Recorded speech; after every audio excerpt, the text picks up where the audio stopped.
Because, that's just our philosophy when it comes to emotions. Like anytime you have some kind of weird emotion, what's the Holy Spirit teaching us in this moment?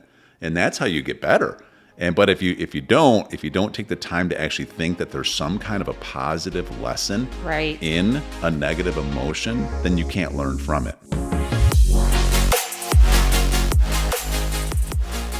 Hello, everyone. We are Greg and Jacquie Francis, and welcome to High Performance Parenting, where our passionate goal is to encourage you to raise champion children in a crazy world. Every week, we will bring you multiple episodes from our extensive experience of raising our six happy, healthy, successful, godly kids who are confidently equipped to win big in life. We deeply believe that any parent who is provided with the right knowledge and continual support can raise amazing kids. And when they do, all of our futures get better. If raising up future generations of absolute champions matters to you as much as it does to us, here's how you can contribute.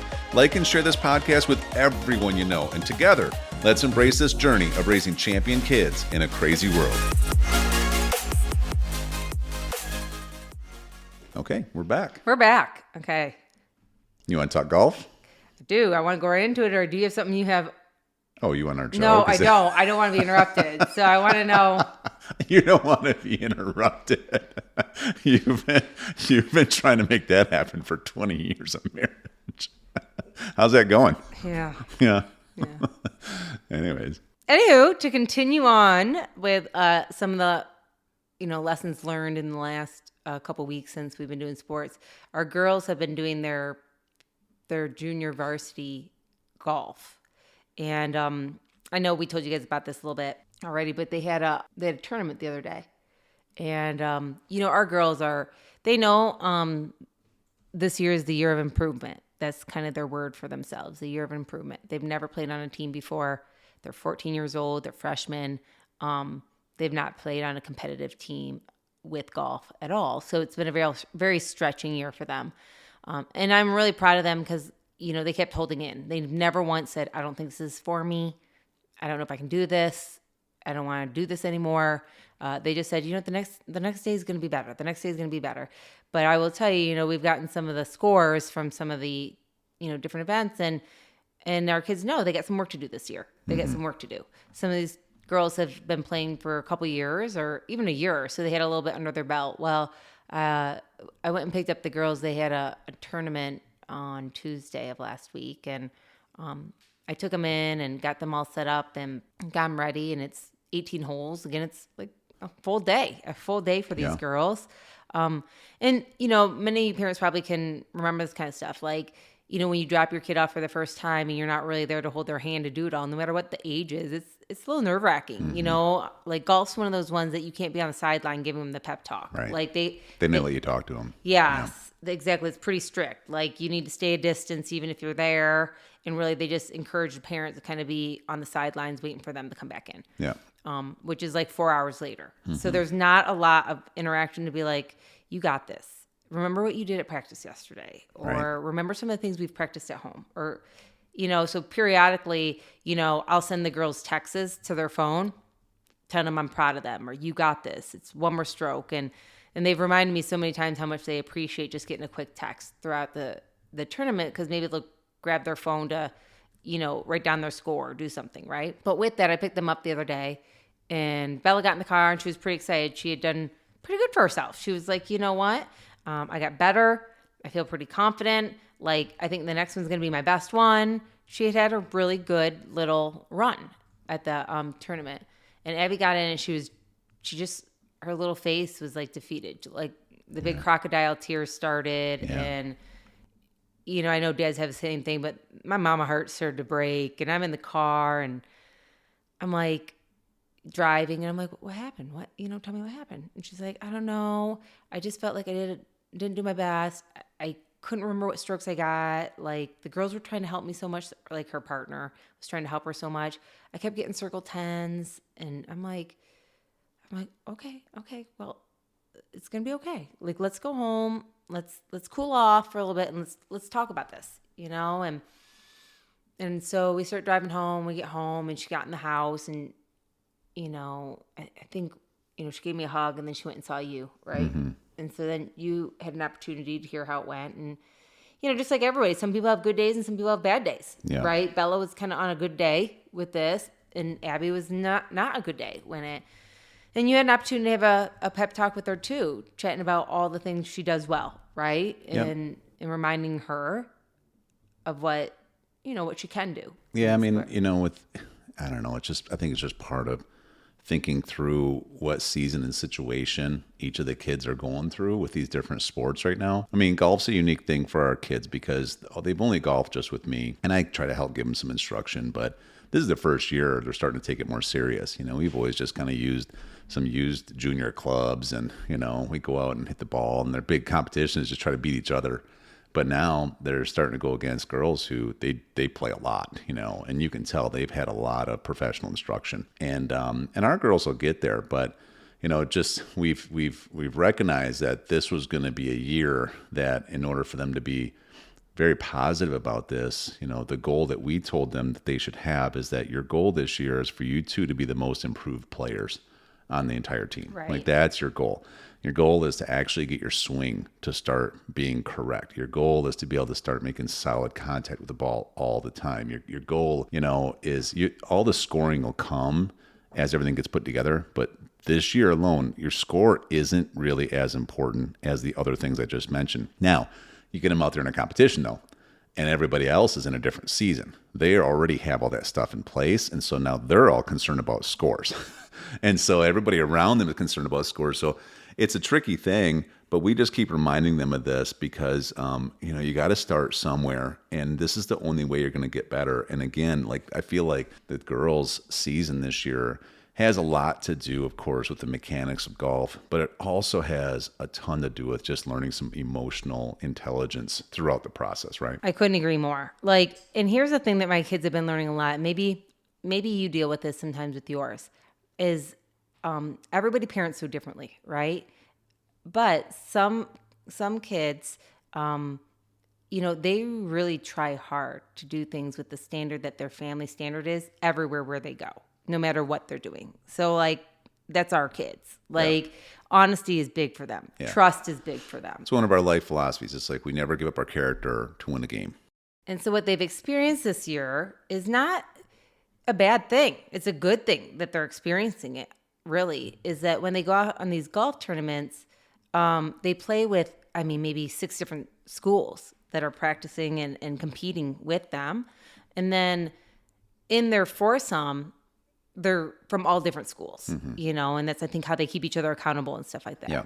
Well, we were finding with Abby that she gets so flustered in the moment because maybe she's not as confident as some of the other girls yet when it comes to the tournament situation, that instead of slowing down and actually, almost playing like she is when she goes out golfing with us, you know what I mean? She just felt this pressure. So if she even forgot how many strokes she did or how much, where it landed or what's going on, she's given herself these crazy. Yeah, she always adds yes strokes because if she's just at all uncertain if she did it right, because she just never wants it to be wrong. Wrong. She'd rather have it be wrong in everyone else's favor versus her own. Right.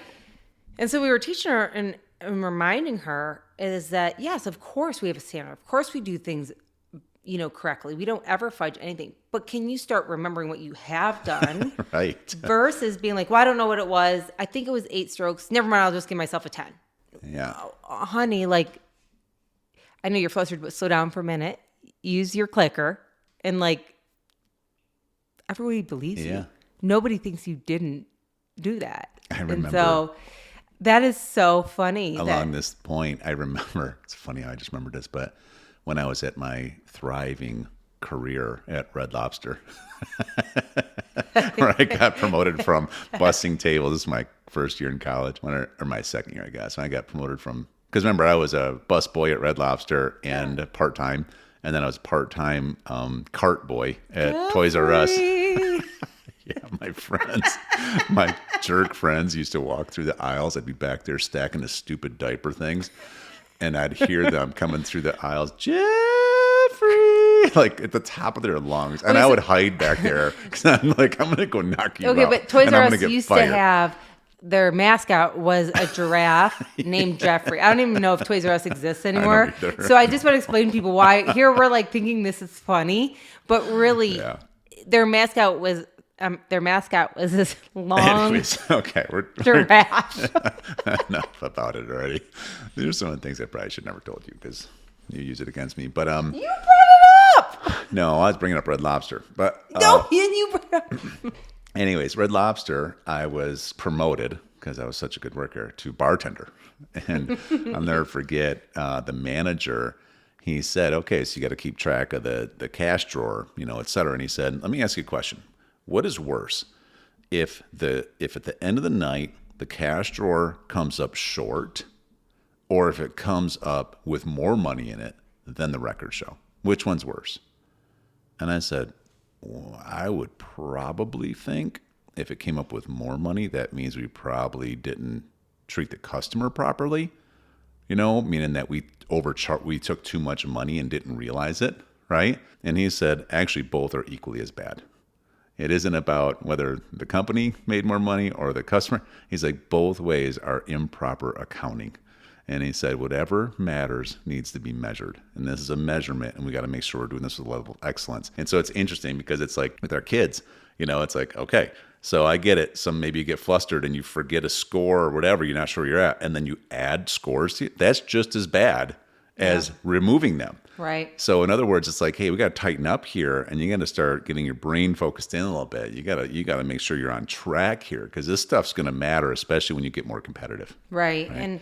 And also, as an example, not only for yourself, because you don't want to make yourself less of what you really are. Mm-hmm. I was telling Abby, I'm like, Abby, you're getting better every game, but that's not what you're showing your coach or even yourself when you're not keeping proper track of what you're doing. Yeah. You're coming across like you aren't. You're coming across like you don't really know what you're doing sometimes. So we want to be able to look inside and say, you know what? No, that was a 6 stroke. I know how to count my strokes, and I'm going to write that down. Right. And not be confused with the fact that, something else is distracting to you at that moment. Yeah. And just also it's such good season this year for us to teach them that, okay, so what is happening? Okay, so you chunked one and you looked silly. Okay, so let's talk about this a little bit. Right. Why are you so concerned about what you look like? Mm-hmm. What are you supposed to be concerned with? Let's get back to where we're supposed to be. How do I improve? Okay, so let's think more about our swing. What can we do to make our swing better? How can I evaluate the mistake that I made or the issue I have? How can I learn from this? What's the wisdom in the emotion? Because that's just our philosophy when it comes to emotions. Like anytime you have some kind of weird emotion, what's the Holy Spirit teaching us in this moment? And that's how you get better. But if you don't take the time to actually think that there's some kind of a positive lesson in a negative emotion, then you can't learn from it. Right. I couldn't agree more. And on top of that, realizing that, when you do something, maybe you divoted or something like that, and you did that, don't be embarrassed where then all of a sudden you're like, I'm just going to grab that and give myself a circle 10. Yeah. Calm down for a minute. Yeah. And say to myself, wow, I didn't like that. Right. Breathe. I'm embarrassed. Yeah. But I'm not going to make it worse right now by just. Yeah. How do you get to the point where you can chunk a shot, be frustrated for a second, allow yourself to feel it, don't pretend like you can't feel it, but then remove it quickly, learn from it, and be like, okay, you know what? I probably rushed it a little bit. Maybe I'm standing a little bit too close to the ball. Whatever. Learn something from it and go up there and just clear your mind of it, and just like a professional quarterback would do. You forget the last interception so you can throw a great pass in the next play. But it takes training, and they're going through that training right now. Which is really interesting that in football season you can just correlate anything we're talking about with football. We were talking about golf, by the way. Back to golf. Football's better, but I love golf too, but I really like football. Okay, and so I think it's really neat, though, that these are the life lessons, and this is some of the things that, as parents, taking the time and being present for these conversations makes all the difference in the world. Yeah. You know what I mean? We're not going to be able to do everything at all times for our kids, but it's those life lessons where it gives us an opportunity to slow down. Yeah. And, when that situation happens, she gets in the car, it's not what you did wrong scenario the whole time. It's what can we learn from scenario? How can we work together type thing, and being present enough. I will tell you that so many times, because we're all on the move with everything we're doing in life. Everybody has stuff going on, including things that are important. Right when those situations happen, you might not have the exact time that moment to deal with it. You know what I mean? You might be in the middle of doing some work or on a call or traveling or dealing with another high pressure situation. Yeah. But it is when you put that stuff aside and it is time to put towards your family time, that you press into those conversations and don't just leave them like they didn't happen, or not address them, or not help your child through it. Because it's not that it has to happen right that moment, but it has to happen. Right. We can't forget that our kids are waiting for us to guide them, to encourage them, and to help them learn. And so it's okay if it happens a little bit later, or you say to your kid, today is a very busy day for me. I'm really sorry you had a hard time. I want to take time with you. Are you available tomorrow so we can go over all of it together? Yeah. I believe you did your best, but let's go over it. I see you. And I think when we do that for our kids, we make them feel seen. We allow them to, not feel like we're brushing it away. Like, what are you upset about? What's the big deal? It's just a game. Or you have so many other opportunities. Who cares? Like, they're upset. Their feelings need to be heard, and they need to be able to feel that mom and dad are going to sit there and discuss it with them so that they can move on. Because it is important to them, like sports in their world, or whatever it is, dance in their world, or arts and crafts, or whatever it is that your child is into. They want to know that they're seen for it. Even if in those moments of frustration, you can't stop everything and help them specifically at that moment. You have to find time to do it at some point. Right on. Good stuff. Yeah. Hey everyone, thanks for listening and thanks for your love and support. We hope that today's episode added tremendous value to you and your family. It would mean so much to us if you would partner with us on our mission of helping parents around the globe raise champion children in this crazy world. To do so, simply take a moment to like and share this podcast with everyone in your network. And we have great news. You get more of us. You can expect new episodes every Monday, Wednesday, and Friday mornings. So be sure to consistently tune in with us and enjoy our show. See you next time.